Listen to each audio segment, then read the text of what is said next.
This is your City Council Roundup, a recap of what's happening at City Hall with John Ongaro. The views expressed in this program are solely of those of the host and not necessarily those of the radio station or its partners.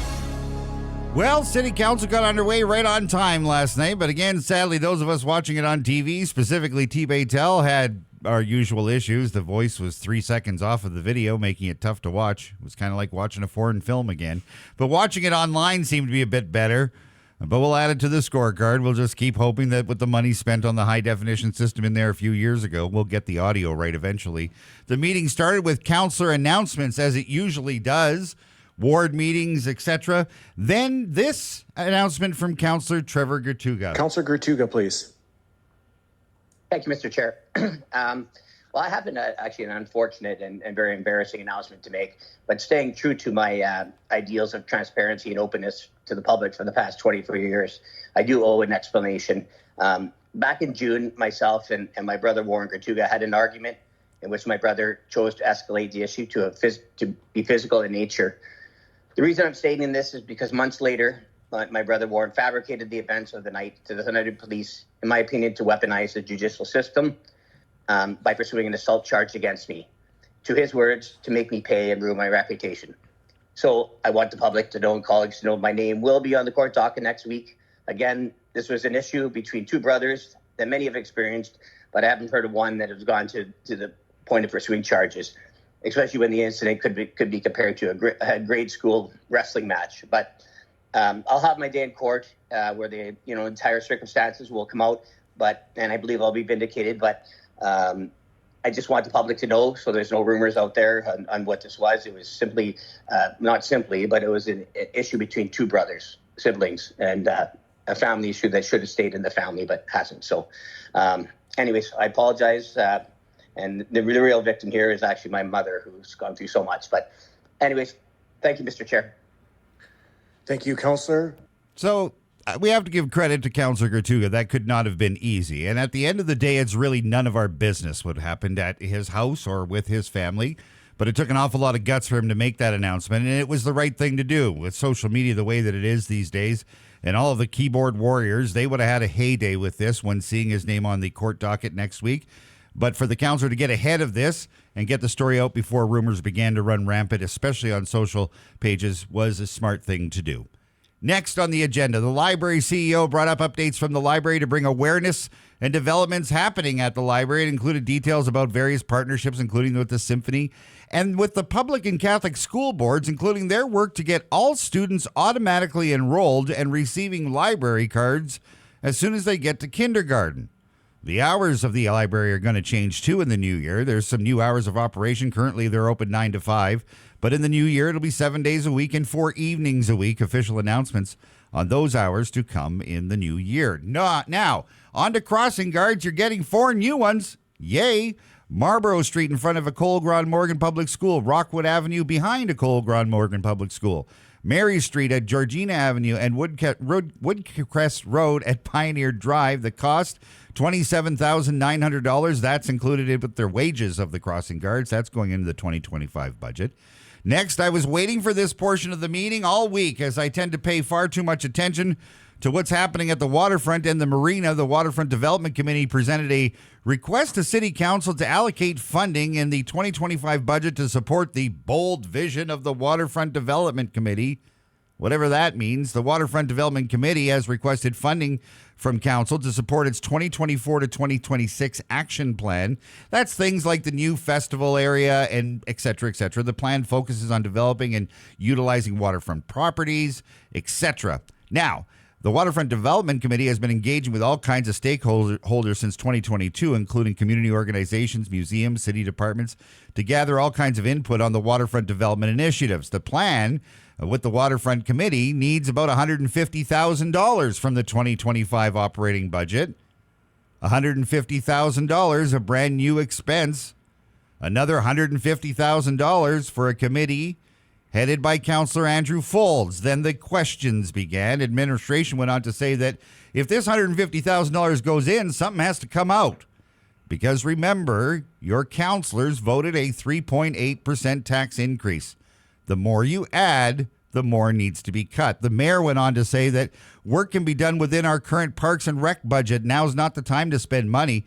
The mayor says it isn't the year to start stuffing additional costs. He's got that right. Councillor Bentz agreed, and then the usual back and forth ensued. Now, representing the Waterfront Committee, Andrew Folds argued the merits of spending more money, even though there's no room in the budget for it, but we should still spend it. But again, let's remember, what we add to the budget before January means something has to be cut from operations. We're already $1.5 million over the budget. That means something has to come out. That $1.5 million, by the way, came from the temporary village that's going to be built next year. What is possibly going to get cut to make up for it? Think about that for a second. All of the city services and operations, we need to find $1.5 million to stick to that mandate of council of 3.8%. Where on earth is it going to come from? On to the vote we went, and it shouldn't be a surprise that Councillor Folds and Councillor Cezino, who regularly vote together, were the only two putting their hands up in support of the $150,000. That proposal to spend crashed and burned as quickly as it took off. That motion was lost. Good job to the other councillors that didn't see the value or the risk in spending that money. That's a new direction for some of them, so let's call it a win. That's a positive from last night's meeting. If only they'd reconsider the $52 million tin can that we're about to build. Think of all that we can do with that money.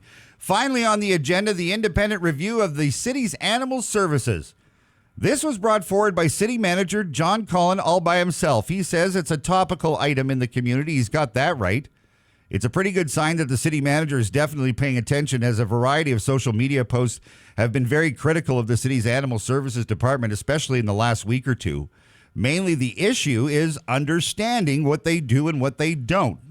Now, back in 2022, the department transitioned to public safety and an impoundment model.